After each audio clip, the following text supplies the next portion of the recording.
பொய்கை ஆழ்வார், பூதத்தாழ்வார் மற்றும் பேயாழ்வார். இந்த மூவரும் முதல் ஆழ்வார்கள் என்கின்ற பொதுவான பெயரிலே அறியப்படுகின்றார்கள்.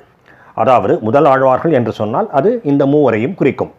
இந்த மூன்று ஆழ்வார்களும் மற்ற ஆழ்வார்கள் எல்லோரையும் விட மூத்தவர்கள், அவர்களுக்கெல்லாம் முன்பாகவே தோன்றியவர்கள்.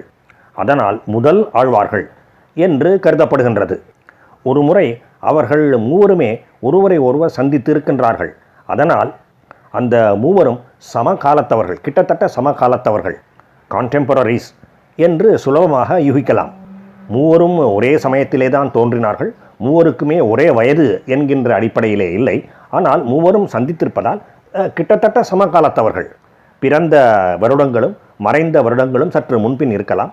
ஆனால் ஒரே சமயத்திலே வாழ்ந்திருக்கின்றார்கள் என்பது தெளிவு. இவர்கள் பொது ஆண்டு 7ஆம் நூற்றாண்டிலே வாழ்ந்தவர்கள். பெரிய ஜீயரான மணவாள மாமுனிகள் மற்றுள்ள ஆழ்வார்களுக்கு முன்னே வந்து என்று பாடியிருக்கின்றார். இந்த மூவருமே பகவானாகிய ஸ்ரீ மகாவிஷ்ணுவின் ஆயுதங்களின் அம்சங்களாக அவதரித்தார்கள். பொய்கை ஆழ்வார் பாஞ்சஜன்யம் என்கின்ற சங்கின் அம்சமாக கருதப்படுகின்றார். பூதத்தாழ்வார் பகவானின் கௌமோதகம் என்கின்ற கதையின் அம்சம். பகவானுடைய வாள், கத்தி நந்தகம் என்கின்ற திருநாமத்தை உடையது. அதன் அம்சமாக அவதரித்தவர்தான் பேயாழ்வார். காஞ்சிபுரம் என்கின்ற சிறந்த ஸ்தலத்திலே தோன்றியவர் பொய்கை ஆழ்வார். அந்த நகரம் கச்சி அல்லது கச்சி அம்பதி என்றும் வழங்கப்பெறுகின்றது. முக்தி தருகின்ற, மோட்சம் தருகின்ற 7 முக்கியமான ஸ்தலங்களிலே அதுவும் ஒன்று. அந்த ஊரிலே பெருமாள் கோயிலின் அருகே இருக்கின்ற ஒரு தடாகத்திலே, பொய்கையிலே, ஒரு தாமரை மலரிலே பொய்கை ஆழ்வார் அவதரித்தார். ஓர் ஐப்பசி மாதத்திலே அஷ்டமி திதியிலே திரு ஓண நட்சத்திரத்திலே அவர் அவதரித்தார். அதனால் துலா ஓணத்தில் ஜகத்து உதித்தான் வாழியே என்று போற்றப்படுகின்றார். துலா மாதத்திலே திரு ஓண நட்சத்திரத்திலே தோன்றியவர் என்பது பொருள். இவர் தன்னுடைய இளமை காலத்திலே கல்வியெல்லாம் நன்றாக கற்று, ஆனால் உலக வாழ்க்கையிலே பற்று இல்லாமல் ஒரு பக்த யோகியாகவே வாழ விரும்பினார். அப்படியே வாழ்ந்தார். பகவானாகிய ஸ்ரீ மகாவிஷ்ணுவின் பால் பெரும் பக்தி கொண்டிருந்தார். 3 முதல் ஆழ்வார்களிலே 2ஆம் அவர் பூதத்தாழ்வார். இவர் தோன்றியதும் காஞ்சிபுரத்தின் அருகிலேதான். தொண்டை நாட்டின் கடற்கரையிலே உள்ள மகாபலிபுரம் அல்லது மாமல்லபுரம் என்று அழைக்கப்படுகின்ற ஒரு சிறந்த துறைமுகப்பட்டினத்திலே இவர் தோன்றினார். அந்த ஸ்தலம் கடல் மல்லை என்றும் திருக்கடல் மல்லை என்றும் அழைக்கப்படுகின்றது. இவர் தோன்றியது ஐப்பசி மாதம் அவிட்ட நட்சத்திரம். அதனால் ஐப்பசியில் அவிட்டத்தில் அவதரித்தான் வாழியே என்று புகழ்ந்து பாடப்பெற்றிருக்கின்றார். பொய்கை ஆழ்வாரைப் போலவே இவரும் பூதத்தாழ்வாரும் பொதுவான உலக வாழ்க்கையை விடுத்து சிறந்த யோகியாக வாழ்ந்தவர். பூதத்தார் என்கின்ற சொல்லுக்கு சிறந்த பரஞானம் உடையவர் என்று பொருள். அதனாலேயே இவர் பூதத்தார் என்கின்ற திருநாமத்தை பெற்றார். அந்த நாமத்தாலேயே அறியப்படுகின்றார் என்று ஆன்றோர்கள் கருதுகின்றார்கள். இந்த கூற்றின்படி அவருடைய இயற்பெயர் என்ன என்பது யாருக்கும் தெரியாது. இந்த முதல் ஆழ்வார்களின் வரிசையிலே 3ஆவதானவர் பேயாழ்வார் ஆவார். இவர் தோன்றியது சென்னையிலே, திருமயிலையிலே, மயிலாப்பூரிலே. இவரும் கல்வி கேள்விகளில் சிறந்து விளங்கிய ஒரு சிறந்த யோகி ஆவார் மற்றும் விஷ்ணு பக்தரும் ஆவார். பொதுவாகவே நம்முடைய இயல்புக்கு, பொதுவான உலக இயல்புக்கு மாறாக, மிகவும் மாறாக இருப்பவரை நாம் பித்தன், பேயன் என்றெல்லாம் சொல்வோம். சிவபெருமானையே பித்தன் என்றும் பேயன் என்றும் சொல்பவர்கள் உண்டு. ஆனால் பக்தர்களுக்கு இது ஒரு பொருட்டல்ல. அப்படிப்பட்ட பெயர்களை எல்லாம் அவர்கள் லட்சியம் செய்வதும் இல்லை. பித்தன் என்றாலும் பேயன் என்றாலும் சித்தம் அவன்பால் சென்றதம்மா என்று பாடிக்கொண்டு இருப்பார்கள். இப்படித்தான் பேயாழ்வாருக்கும் பேயன் என்கின்ற பெயர் ஏற்பட்டது என்று கூறப்படுகின்றது. இவர் தோன்றியதும் ஐப்பசி மாதத்திலே, சதய நாளிலே, சதய நட்சத்திரத்திலே. ஐப்பசியில் சதயம் ஜனித்த வள்ளல் வாழியே. ஐப்பசி மாதத்திலே சதய நட்சத்திரத்திலே ஜனித்தவன், பிறவி எடுத்தவன் வாழ்கவே என்பது இதன் பொருள். மற்ற ஆழ்வார்களால் கூட இந்த முதல் ஆழ்வார்கள் மூவரும் சிறந்த ஆழ்வார்களாக, சிறந்த விஷ்ணு பக்தர்களாக மதித்து போற்றப்பட்டு இருக்கின்றார்கள். இவர்களை பற்றி கூறும் பொழுது இன்கவி பாடும் பரமகவிகள் என்று நம்மாழ்வார் போற்றுகின்றார். செந்தமிழ் பாடுவார் என்று திருமங்கை ஆழ்வாரும் போற்றி பாடியிருக்கின்றார். ஆனால் இந்த மூவருமே ஆரம்ப காலத்திலே ஒருவரை ஒருவர் சந்தித்ததாக தெரியவில்லை. மூவருமே தனித்தனியே அவர்களின் வழியிலே போய்க் கொண்டிருந்தார்கள். ஓரிடத்திலும் நிலைத்து இருக்காமல், உலக மக்களோடு அதிகம் கலந்து விடாமல் வெவ்வேறு ஊர்களிலும் காடுகளிலும் சுற்றி கொண்டிருந்தார்கள்.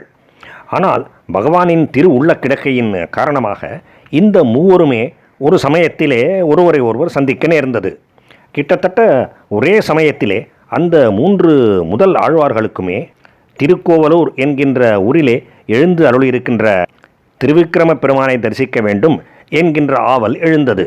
அந்த எண்ணத்தின்படியே அந்த மூவருமே திருக்கோவலூர் சென்றார்கள். முதலிலே பொய்கை ஆழ்வார் அந்த ஊருக்கு சென்று ஒரு விஷ்ணு பக்தருடைய வீட்டை அடைந்தார். அந்த வீட்டின் திண்ணையிலேயே படுத்தும் விட்டார். சிறிது நேரம் கழித்து பூதத்தாழ்வாரும் அங்கே வந்தார். அவரும் அந்த இல்லத்தை பார்த்தார். அந்த திண்ணையிலேயே பொய்கை ஆழ்வாருக்கு பக்கத்திலேயே இடம் பெற வேண்டும் என்று நினைத்தார்.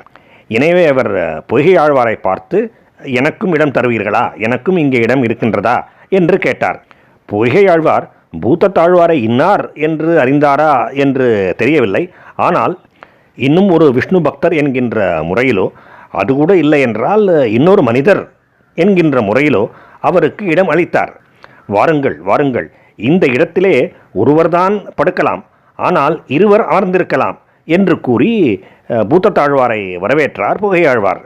தான் இருந்த மிகச்சிறிய இடத்துக்கே இன்னொருவரையும் வரவேற்று உபசரிப்பது என்பது ஒரு சிறந்த செயலாகும். அந்த பரந்த மனப்பான்மையை காட்டினார் பொய்கையாழ்வார். அதன்படி பொய்கையாழ்வாரும் எழுந்து கொண்டு விட்டார். பொய்கையாழ்வாரும் பூதத்தாழ்வாரும் அங்கே அமர்ந்து கொண்டார்கள். அந்த திண்ணையிலேயே அமர்ந்து கொண்டார்கள். இருவருமே படுப்பதற்கு இடமில்லை, அதனால் அமர்ந்து கொண்டார்கள். இவர்கள் இருவர் போதாது என்று 3வது விருந்தாளியும் வந்தார். அவர்தான் பேயாழ்வார். அவர் இந்த இருவரிடமும் வந்து, எனக்கும் இங்கே இடம் தருவீர்களா என்று கேட்டார். பொய்கை ஆழ்வார் அவரையும் வரவேற்று உபசரித்தார். சுவாமி, இங்கே ஒருவர் படுக்கலாம், இருவர் அமரலாம், ஆனால் 3 நிற்கலாம். சிறிய இடம்தான், ஆனால் 3 பேர் நிற்கின்ற அளவுக்கு இடம் இருக்கின்றது.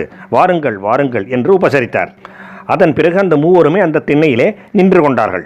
ஒருவரை பற்றி ஒருவர் அறிந்து கொண்டு, பகவானை பற்றி பேசிக்கொண்டு, பகவானின் கதைகளை பற்றி எல்லாம் கூறிக்கொண்டு மகிழ்ச்சியோடு இருந்தார்கள். ஆனால் மனுஷனுக்கு இருக்கிற கஷ்டம் போதாதென்று இவர் வேறே என்று சொல்லும்படியாக பகவானும் அங்கே வந்து சேர்ந்தார். பகவான் அந்த இடத்திலே கனத்த இருட்டை உண்டு பண்ணினார். ஒரு பெரும் மழையையும் வரவழைத்தார். அந்த 3வருமே அறியாத வண்ணம் தானும் அந்த 3 பேரோடு சேர்ந்து கொண்டு 4வது ஆளாக அங்கே நின்று கொண்டார். அதனால் அங்கே நெரிசல் ஏற்பட்டது. இது என்ன விந்தை, இங்கே நம் 3வரை தவிர வேறு யாராவது 4வதாக கூட யாராவது இருக்கின்றாரா என்ன என்று அந்த 3 ஆழ்வார்களும், முதல் ஆழ்வார்களும் வியப்போடு சுற்றுமுற்றும் பார்த்தார்கள். அப்பொழுது பகவான் அவர்களுக்கு தரிசனம் அளித்தார். லக்ஷ்மி தேவியோடு கருடன் மேலே இருந்த வண்ணம் அவர்களுக்கு காட்சியளித்தார். பக்தர்களை பற்றித்தான் நம் அனைவருக்கும் தெரியுமே, உடனே பாட கிளம்பி விடுவார்கள். வையம் தகழியா வார்கடலே நெய்யாக என்று தொடங்கி பாடினார் பொய்கையாழ்வார். அன்பே தகழியா ஆர்வமே நெய்யாக என்கின்ற பாசுரத்தை பாடி அருளினார் பூதத்தாழ்வார். தான் கண்ட தெய்வீக காட்சியினாலே, பகவானின் தரிசனத்தினாலே மிகுந்த பரவசத்தை பேயாழ்வாரும் அடைந்தார். திருக்கண்டேன் பொன் மேனி கண்டேன் என்று மகிழ்ந்தார். அப்படி தொடங்கி 100 பாசுரங்களை பாடினார். வையம் தகழியா என்று தொடங்கி பொய்கை ஆழ்வார் பாடியவை முதல் திரு அந்தாதி என்கின்ற பெயரை பெற்றன. அதைப்போலவே பூதத்தாழ்வார் பாடிய அன்பே தகழியா என்று தொடங்கி பாடிய பிரபந்தம் 2ஆம் திருவந்தாதி என்கின்ற பெயரை பெற்றது. பேயாழ்வார் பாடிய பிரபந்தம் 3ஆம் திருவந்தாதி ஆகும். இவர்கள் பாடிய அனைத்துமே சொற்சுவையும் பொருட்சுவையும் மிகுந்தவை என்று கூற வேண்டிய அவசியமே இல்லை. அவற்றையெல்லாம் படிப்பவர்களுக்கு உடனே புரியும். இவர்கள் 3வருமே காலத்தால் மற்ற ஆழ்வார்களுக்கு முற்பட்டவர்கள் என்பதை ஏற்கனவே பார்த்தோம். அப்படி பல காலம் சென்று விட்டதாலோ என்னவோ இவர்களை பற்றிய, இவர்களுடைய வாழ்க்கையை பற்றிய குறிப்புகள் அதிகம் கிடைக்கவில்லை. இந்த 3வரும் மேற்கண்டவாறு சந்தித்த பின்னாலே என்ன ஆனது, அந்த 3வருமே எந்தெந்த தலங்களுக்கெல்லாம் சென்றார்கள், எந்த பக்தர்களையெல்லாம் அனுகிரகித்தார்கள், எத்தனை காலம் வாழ்ந்தார்கள், எப்பொழுது மறைந்தார்கள் என்கின்ற விவரமெல்லாம் ஆதாரபூர்வமாக தெரிய வரவில்லை. ஆனால் காலம்தான் காரணம் என்று சொல்லிவிட முடியாது. இவர்கள் யாரோடும் ஒட்டுதல் இல்லாமல், பற்று இல்லாமல், ஒட்டு உறவு இல்லாமல், ஓரிடத்திலும் நிலைத்து நிற்காமல் இங்கே அங்கே என்று சஞ்சரித்து கொண்டே இருந்ததாலும் அவர்களை பற்றி இன்று நாம் அதிகம் அறிய முடியாமல் இருக்கலாம். ஆனால் அதனாலெல்லாம் அப்படி நாம் அதிகம் அறிந்து கொள்ள முடியாமல் இருப்பதாலெல்லாம் அவர்களுடைய பெருமையும் புகழும் எந்த விதத்திலும் குறைந்துபட்டு போய்விடவில்லை. பகவானுக்கும் முதல் ஆழ்வார்கள் போன்ற சிறந்த பக்த கவிகளுக்கும் எல்லா பக்தர்களுக்கும் மீண்டும் மீண்டும் நமஸ்காரம்.